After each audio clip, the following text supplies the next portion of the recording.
오늘 말씀 제목이 표적과 기사를 보지 못하며, 이제까지 내가 잘못 살아왔었던 옛날 생활 이런 거 다 벗어버리고 완전히 새 사람 되는 게 회심입니다. 근데 이 변화의 힘은 어디에서 있느냐? 기적으로 사람이 회심되는 게 아니라 말씀 듣고 회심되는 거예요. 그래서 요한에슬레 목사님도 로마서에 있는 말씀을 듣다가 가슴이 뜨거워지기 시작했잖아요. 기적 보고 가슴이 뜨거워지는 게 아니에요. 4장 46절 보니까 예수께서 다시 갈릴리 가나에 이르시니 전에 물로 포도주를 만드신 곳이라. 완행의 신하가 있어 그의 아들이 가버나움에서 병들었더니. 갈릴리 가나라고 하는 곳이 어떤 곳이에요? 예수님께서 첫 번째 표적을 행하신 물로 포도주를 만드신 곳입니다. 예수님께서 갈릴리 가나에 다시 오셨다고 하니까 사람들이 흥분했어요. 또 오셔서 무슨 기적이라도 무슨 표적이라도 일으키는 거 아닌가 막 환영하고 있었거든요. 많은 사람들이 몰려들었습니다. 그 몰려든 사람 가운데 오늘 왕의 신하 하나가 나오죠. 예수님께 와갖고 얘기를 해요. 47절 읽겠습니다. 그가 예수께서 유대로부터 갈릴리로 오셨다는 것을 듣고 가서 청하여 내려오셔서 내 아들의 병을 고쳐주소서 하니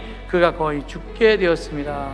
여기서 왕의 신하라고 이렇게 나와 있는데 헬라어 단어로 보니까 바실리코스 그렇게 나왔어요. 근데 요거는 왕의 신하라고 하는 뜻보다는 왕의 친척에 가깝습니다. 여러분, 왕의 친척 정도 되면 뭐 돈도 있을 거고 사회적인 지위도 있었을 거고 인맥도 있었을 거고, 아들이 10병 걸려서도 뭐 돈이 있으니까 좋은 의사 찾아다니면서 내 아들 좀 병 좀 고쳐달라고 얘기를 했을 텐데, 근데 이 아들의 병을 고칠 수가 없어요. 아무리 돈이 많으면 뭐합니까?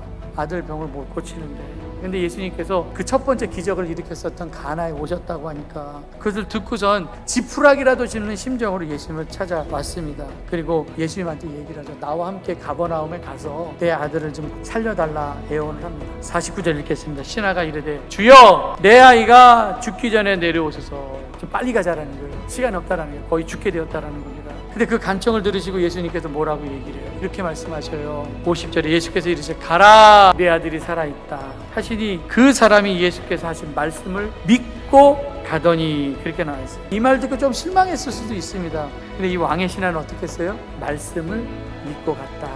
말씀을 믿고 갔다. 가버나움으로 돌아갔습니다. 그 돌아가는 중에 길에서 소식을 듣습니다. 51절에 내려가는 길에서 그 종들이 오다가 만나서 아이가 살아났다 하고 시간을 물어봐요. 그때가 몇 시냐? 52절. 그러니까 얘기를 해요. 어제 7시에 열기가 떨어졌나이다. 그러니까 왕의 신하가 예수님께 내 아들이 살아있다, 예수님께서 하신 그 말씀을 하실 때 그 시간을 생각해 보니까 7시였어. 야, 같은 시간인 줄 알고 자기와 온 집안이 다 믿으니라. 오늘 우리가 읽은 말씀에 이런 고난이나 슬픔, 이 어려움이 어떤 때는 내가 믿음으로 가는 지름길이 될 수도 있다라는 겁니다. 이런 것들을 경험해보지 않았으면 절대로 예수님 앞에 엎드리지 않을 사람들이 있는데, 근데 그 아픔으로 그 고난으로 예수님께 나오는 지름길이 열린 거 아닙니까?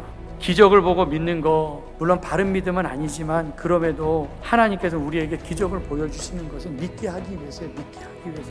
하나님께서 우리에게 원하시는 것은 표적신앙이 아니에요. 근데 말씀신앙은 견고하죠. 기적은 사람이 할 수 없고 하나님만 할 수 있는 것입니다. 그런데 기적 중에 최고의 기적은 병 고치는 기적이 아니라 사람을 변화시키는 거예요. 신앙생활의 우선순위를 이렇게 정리를 해보면은 말씀, 믿음 이렇게 가야 돼요. 이제 우리는 표적보다 말씀에 순종해서 완전한 믿음으로, 하나님을 기쁘시게 하는 믿음으로 아주 쑥쑥쑥 성장하는 모두가 되기를 주님의 이름으로 간절히 축원합니다.